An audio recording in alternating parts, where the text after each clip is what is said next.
everyone, welcome back to my channel. I hope you all are doing well. So after discussing Aries, Taurus and Gemini, let's move towards the Cancer sign. आज हम ये जानने की कोशिश करेंगे कि कर्क राशि वालों को 2025 में मेजरली क्या क्या चीज़ें एक्सपीरियंस करने को मिलेंगी एंड उनका 2025 किस तरह से जाने वाला है। तो कर्क राशि वालों के लिए जुपिटर आपके 12th हाउस में ट्रांजिट करने वाले हैं जेमिनाई साइन में। सैटर्न आपके 9th हाउस पे ट्रांजिट करेंगे पाइसेस में। राहु आपके 8th हाउस में ट्रांजिट करेंगे एक्वेरियस साइन में एंड केतु लियो साइन में ट्रांजिट करेंगे आपके 2nd हाउस में। तो यहाँ पे जो हाउसेस आपको एक्टिवेटेड दिखेंगे वो है 2nd, 12th, 9th and 8th house. Okay, अब जुपिटर 12th हाउस में ट्रांजिट करेंगे तो आप नेक्स्ट ईयर कहीं ना कहीं स्पिरिचुअलिटी का आपको टच देखने को मिल सकता है। आपका खुद का मन करेगा कि मेरा एक ये स्पिरिचुअल रूटीन होना चाहिए, मेरे को कुछ चीज़ें फॉलो करनी है, मेरे को मेरा मेडिटेशन प्रॉपरली करना है। तो ये चीज़ें आपको नेक्स्ट ईयर देखने को मिल सकती है।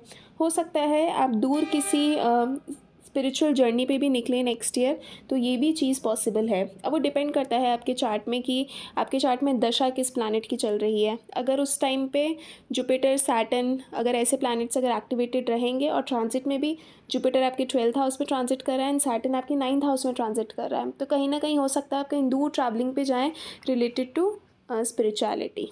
ओके, और अगर आप बहुत टाइम से स्लीपिंग इश्यूज़ फेस कर रहे हैं तो नेक्स्ट ईयर आपको इन चीज़ों में भी आपको रिलीफ देखने को ज़रूर मिलेगा जैसे ही जुपिटर का ट्रांजिट आपके 12th हाउस में होगा।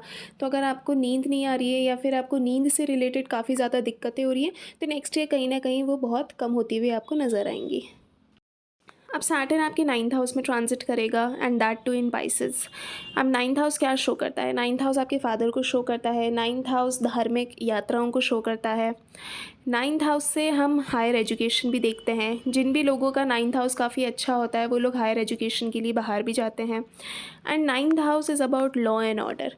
तो यहाँ पे आप देखेंगे जैसे ही सैटर्न का ट्रांजिट 9th हाउस में होगा तो आप ये मैंने जितनी भी चीज़ें बताई हैं इनमें आपका बहुत ज़्यादा प्रैक्टिकल अप्रोच हो जाएगा। ठीक है, आप इन चीज़ों में कुछ भी ऐसा रैंडमली डिसाइड नहीं करेंगे एंड आपके लिए यही अच्छा रहेगा कि आप सारी प्लानिंग पहले से ही करके चलें। इवन अगर आपको बाहर जाना है पढ़ाई के लिए, ठीक है, तो भी आपके पास एक प्रॉपर एक प्लान होना चाहिए जिसके अकॉर्डिंग आप ये चीज़ प्रोसीड करेंगे, क्योंकि Saturn is all about planning and structure. ठीक है, आप इन दोनों चीज़ों के बिना आप सैटर्न की जो क्वालिटीज़ हैं या फिर आप सैटर्न से पॉजिटिव रिजल्ट एक्सपेक्ट नहीं कर सकते। तो इट्स वेरी इंपॉर्टेंट कि नेक्स्ट ईयर अगर आप हायर एजुकेशन का प्लान कर रहे हैं तो आपको पहले से ही सब कुछ डिसाइडेड रखना है।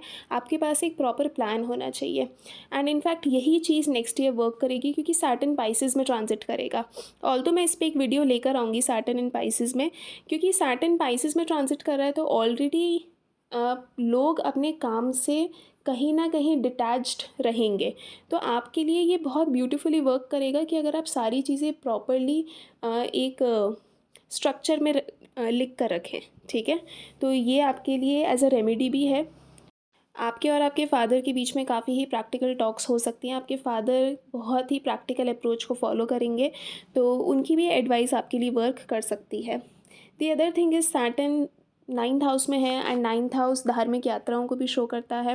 तो हो सकता है आप नेक्स्ट ईयर किसी अच्छी तीर्थ स्थान पर या फिर किसी धार्मिक यात्रा पे भी जाएं, लेकिन मेक श्योर कि अगर आप ये चीज़ अगर कहीं पे आप जा रहे हैं तो उसका भी आपके पास प्रॉपर प्लान होना चाहिए कि आप किस तरह से उस ट्रिप को प्रोसीड करेंगे। ठीक है, क्योंकि Saturn is all about planning. आप सैटर्न से अच्छे रिजल्ट तभी एक्सपेक्ट कर सकते हो जब आप सैटर्न की क्वालिटीज़ को यूज़ करोगे।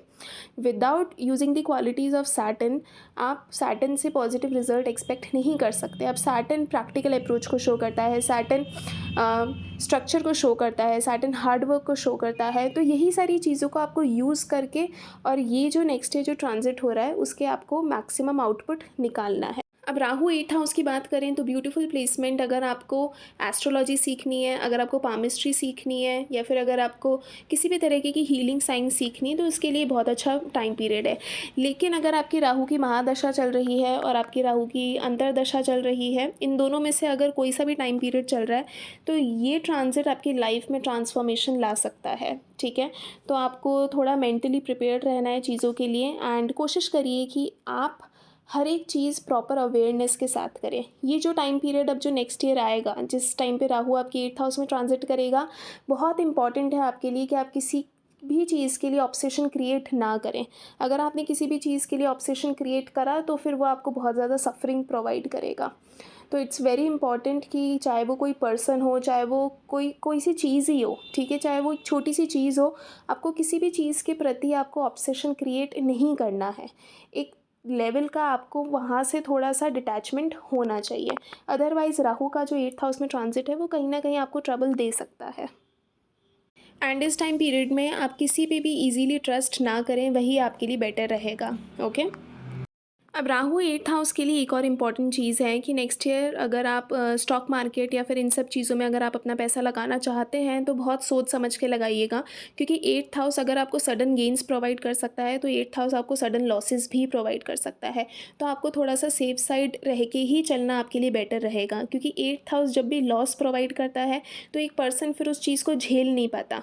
इसलिए आपके लिए बहुत इंपॉर्टेंट है कि अगर आप नेक्स्ट ईयर इन सब चीज़ों में आप पैसा लगाएं तो बहुत सोच समझ के पैसा इन्वेस्ट करें।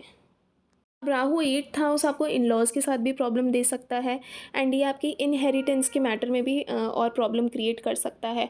तो इसलिए नेक्स्ट ईयर आपके लिए थोड़ा सा टफ रहेगा, स्पेशली अगर हम राहु की प्लेसमेंट को देखें, क्योंकि राहु एक ऐसा प्लैनेट है जिसमें आप चीज़ें इतना ईजीली आप प्रिडिक्ट नहीं कर सकते, ठीक है। एंड राहु स्पेशली अब 8th हाउस में ट्रांजिट करेगा, एंड 8th हाउस अपने आप में ही सडन चीज़ों का है। तो इस टाइम पे आपके लिए बहुत इंपॉर्टेंट है कि आप प्रॉपर अवेयरनेस के साथ आप कोई भी स्टेप लीजिए। अब केतु आपके 2nd हाउस में ट्रांजिट करेगा तो कहीं ना कहीं आपकी इनकम में भी ब्रेक लग सकता है नेक्स्ट ईयर, तो आपको इस चीज़ का भी थोड़ा सा ध्यान रखना है। आप उसी लेवल पे आप अपना हार्ड वर्क ज़रूर करिए। And the other thing is next year हो सकता है आप किसी भी रीज़न की वजह से ड्यू टू हायर स्टडीज़, क्योंकि सैटर्न का भी ट्रांजिट 9th हाउस में हो रहा है, जुपिटर का भी ट्रांजिट 12th हाउस में हो सकता है आप नेक्स्ट ईयर अपनी फैमिली से भी कहीं दूर जाएँ। ओके। सो कैंसर असेंडेंट के लिए नेक्स्ट ईयर थोड़ा सा मुश्किल जाने वाला है, क्योंकि अगर हम ट्रांजिट को देखें तो राहु का 8th हाउस में हो रहा है, केतु का 2nd हाउस में ट्रांजिट हो रहा है।